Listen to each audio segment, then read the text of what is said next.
this client, she was in her 50s about.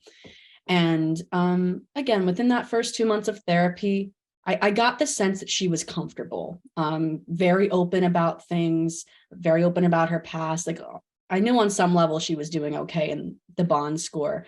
I was expecting something high, and I did get a relatively high score on that first assessment. But what happened was the task score was a little lower. And so I, again, used that as an opportunity to be able to speak with her and say, can you tell me maybe a little bit more about what's going on here?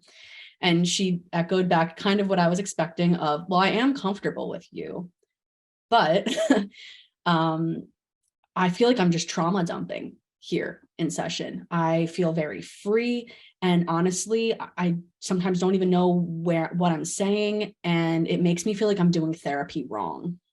So that was incredible insight that I'm not sure I normally would have gotten as a therapist to hear that from her.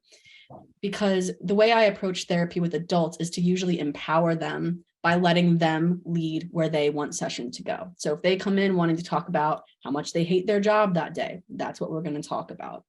But for her, that empowerment, it was not empowering at all. It was actually incredibly triggering due to events that have happened in her past. So that shifted the way I worked with her to, instead of just letting her bring what she wanted to session, it was more of a check-in and more structure at the beginning of session, asking something like, well, we were talking about this last week. Do you want to pick up where you left off, or do you want to talk about something different?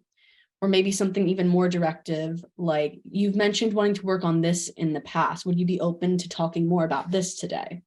And since then, I think she has felt that there is more meaningful work happening in therapy. And so the task score has definitely gone up over time due to me kind of adding more structure to the session.